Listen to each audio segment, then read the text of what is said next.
Now, the difficulty is, just as the Tories locally agree with 100% of Labour's local cuts, but 90% as to how they should be delivered, we have the same problem in reverse nationally, where Labour agrees 100% with the target and direction of the Tory government in the national cuts, but 90% in the speed and the way in which they're to be delivered. So in the last couple of weeks, we had a bloke called Jim Murphy, who is the shadow spokesman for Defence, coming out and saying Labour agrees with the Tories' defence cuts of £5 billion. And only last week, Maria Eagle, who's the shadow spokesperson for transport, coming out and saying Labour agrees with £6 billion worth of transport cuts. Now, as I say before, what Labour used to be like, those old enough in the audience to remember Labour more than, say, 20, 25 years ago, was a party that based itself broadly on the needs of working people and reflected that broadly in how we approach politics nationally. We've lost that. Anybody under the age of 30 wouldn't believe if you told them that Labour used to have a different policy from the Tories, because you turn on the telly now and wait for an interview of a young MP who's been elected in the last 5 or 10 years, and it's not until the name tag comes underneath that person you can confidently say which of the 3 major parties that person comes from, because they all sing from exactly the same hymn sheet. Labour now is trying, in its words, to prove its economic competence by making these pledges of carrying on Tory cuts. Who's it trying to prove it to? Not proving it to the people who are getting shafted in the services through the defence cuts. It's not proving it to the people with the McNulty report who in the railways in England, Wales and Scotland are facing station closures and line closures in order that the profits of the private owners and the rail companies can go up. It's not in those like the £28 million worth of cuts which are currently going through Walsgrave Hospital. Well, there's £17 million worth of cuts and the effects they're going to have in the council, in the city of Coventry. Who's it trying to prove economic competence to? It can only be big business. It can only be the people who own the newspapers. Only the people who reflect the news in the national media. It's trying to prove that if the Tories get unpopular and there's an election in 2015, you can trust Labour to carry out the same economic programme. That's not in the interest of ordinary people of this or any other city, and it's why all those 3 parties with that overlapping agenda are ones which now we have to oppose. Now, I said earlier on that there are ways in which they could oppose in the short term individual cuts. You can carry out the same lesson and put it on a national scale. If you add up all the cuts across the 300 or 400 councils in this last 12 months, according to the Audit Commission, it came to £4.7 billion. You add up the profits of the 6 gas and electricity companies, including Centrica today, and it comes to £15 billion. 3 times as much profit in 6 companies in this country than is being cut from every council and every essential service in the country.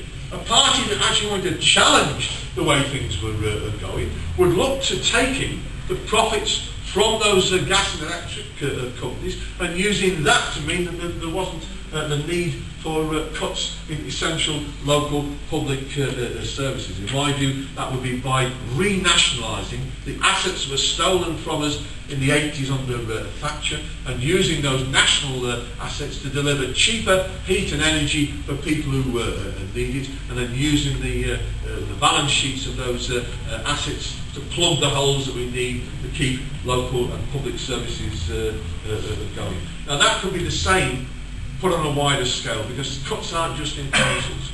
There's 150,000 public sector jobs done so far, and the overall target in this Parliament is some 600,000 or 700,000 jobs. At the beginning they were telling us, oh, don't worry, the private sector will create enough jobs that when the public sector jobs will go, there'll be new jobs for you to go into. Well, not only is that not true, but the jobs that are going in the private sector at the same time as the public sector mean that on official figures, full-time unemployment now is 3 million, best part of.